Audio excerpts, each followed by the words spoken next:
The Associated Press president says the agency is shocked and horrified after an Israeli airstrike destroyed a building in Gaza housing media outlets. Israel claims the building contained Hamas intelligence assets in an effort to ease tensions. US President Joe Biden has spoken to Israeli Prime Minister Benjamin Netanyahu and Palestinian President urging calm. Palestinian Authority has been encouraging people to protest, and that is what they are doing. And you can see them, well, they have, I think, through the course of the afternoon been clashing with the Israeli military who passed through the security barrier put up by Israel. These clashes are pretty regular, but they're happening with more intensity, I think, at the moment. I was in Ramallah yesterday watching the same thing unfold, and we have seen the same again today. So in the West Bank, we are seeing an uprising of sorts by Palestinians, relatively peaceful, it must be said.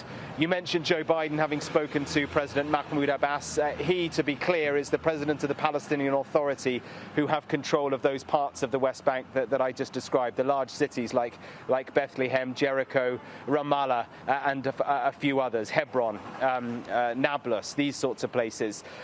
The difference is that down in Gaza, a different Palestinian organisation is in control, Hamas, and it is they that are firing the rockets at Israel. And that brings me to where I am now, which is a suburb of Tel Aviv. This is where this afternoon a Hamas rocket landed.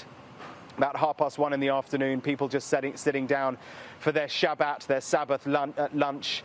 When the rocket hit, it caused one death, one fatality, a 50-year-old man who was sitting just around the corner. You can see probably just about make out the building behind me there. That is where he was sitting. He was killed by shrapnel. I think it has really affected the Israeli psyche, certainly the psyche of the Israeli government, that Hamas is continuing to be able to strike right in the heart of the largest city in Israel. I think for people here, that stirs something. That has really surprised them. Of course, what Israel is doing in Gaza is incomparable compared to the damage that those rockets the Hamas rockets cause here. Over the course of the past day, we've seen another heavy bombardment in Gaza. We were speaking to our own team who are there inside the strip. We can't get in ourselves at the moment because the Israelis have closed off the fence and not allowing any access. But inside the strip, we are seeing extraordinary levels of destruction. Protesters have taken to the streets in the West Bank, marking the displacement of hundreds of thousands of people during the 1948 war following the creation of the Israeli state. It serves as a grim reminder of how far back this conflict goes. And Sky News' Deborah Haynes has this report for you now. The siren cries out for 73 seconds. One for each year since what Palestinians call the catastrophe, Al-Nakba, May the 15th. The day after the State of Israel was born, and in the eyes of Palestinians, when their dreams died. It's an annual moment of grief and protest, with emotions particularly high this year. Because of the Nakba today, things are going more complicated and stuff like that. And will you keep on protesting? Yeah, sure. Yeah, we'll keep protesting until we're free. In Ramallah on the West Bank, anger also expressed more forcefully.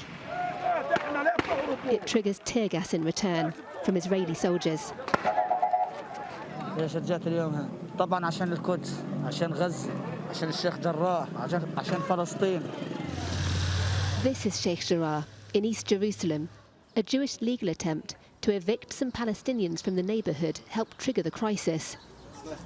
Diplomatic efforts are underway to halt the carnage, but this professor isn't optimistic.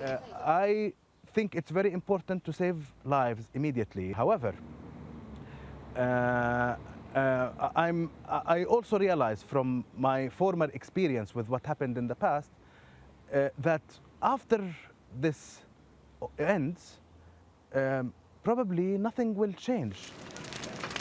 Back on the West Bank, fury burns. Even if the leaders on both sides agree to some kind of ceasefire, however unlikely that might seem right now, it'll do nothing to cease the sense of suffering and rage felt by Palestinians across this region. The path to a lasting peace, all but impossible to see. Deborah Haynes, Sky News.